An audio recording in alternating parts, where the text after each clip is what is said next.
The U.S. has firmly established itself as the #1 consumer of wine in the world, overtaking France and Italy. But how does the U.S. wine industry adapt to natural disasters such as California's devastating drought and changing tastes? Michael Mondavi is CEO of Folio Fine Wine Partners and former CEO of the Robert Mondavi Winery, and he joins us now. Welcome, Michael. So lovely to have you here. It's a pleasure to be here. Good morning. Your family has had such a long history in winemaking in California. How long has it been since U.S. has been #1 in wine consumption? U.S. was never #1 in wine consumption. We were behind France and Italy, and it's just in the last couple of years we've taken over. Fantastic. Tell us about the weather, though. Right now, El Nino, the devastating drought. How is that affecting wine production in California? Well, we're actually going from famine to feast with the rainfall. We've had 4 years of drought.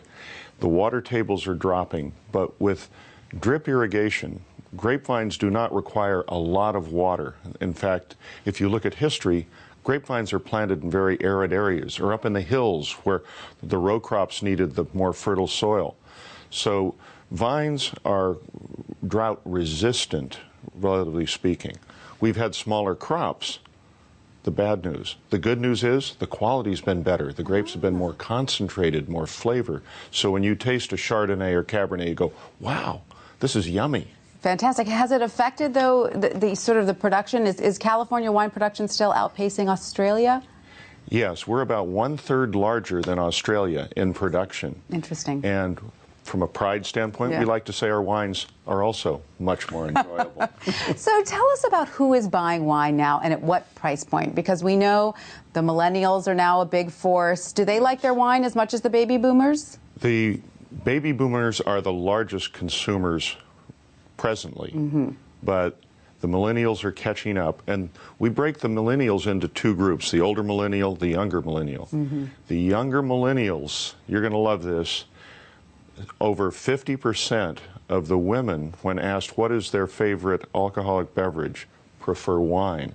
That same group, only 17% of the men prefer wine. So women are a big category of wine drinkers. They are very important, and I believe women have a better taste than men. They look at the balance, they look at the nuances of the wine and the flavor. The men pick it up and say, oh yeah, it's wet, it's cold, it's good. Right. Well, speaking of, you brought some delicious wines with you. Tell us what you brought here. We brought the first is called Emblem Chardonnay. It is made by my son and daughter. And they're really a great tag team on this. My son is the true winemaker, but when it comes to the final blending and the balance, my daughter is the guide, because he knows that she can pick out the nuances and the elegance of the wine over what he can do or what I can do. Fantastic. Let's give it a taste. Cheers. Thank you so much. Good health. Delicious. Now, tell us, what are the wine trends you've noticed recently? What sells now? Is it red? Is it white? Is it Prosecco? What's popular? Prosecco has been very hot, growing dramatically, over 20% a year in volume. From a price category, wines from $9 to $15 are growing at about 16.5%. Wines under $5 a bottle are shrinking at about 3%. So people are not willing to drink wines that don't taste good. Do you see the wine do you see wine sales as a barometer for the larger U.S. economy? We've watched that for years, and I think it is a precursor to the economy. Think about it this way. The restaurants here in New York, people entertaining. If the CEO of the company or the treasurer of the company says, you know, we better tighten our belt a bit, entertainment budgets go down.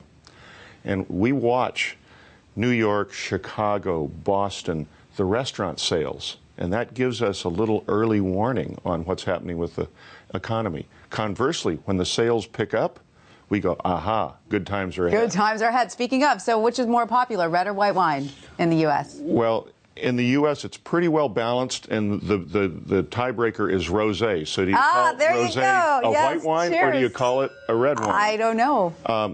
Cabernets are still the most popular of the red wines. Chardonnays are the most popular of the whites. But particularly the millennials and the Gen Xers, ABC, anything but Cabernet, anything but Chardonnay. Show me a new variety. Albarino from Spain. So they're more Nero d'Avola adventurous. They're from more Italy. adventurous. Yes. They are very adventurous, and they don't care so much about the ratings. They're interested in what their friends say on a text or a tweet. Wow, I tried this wine.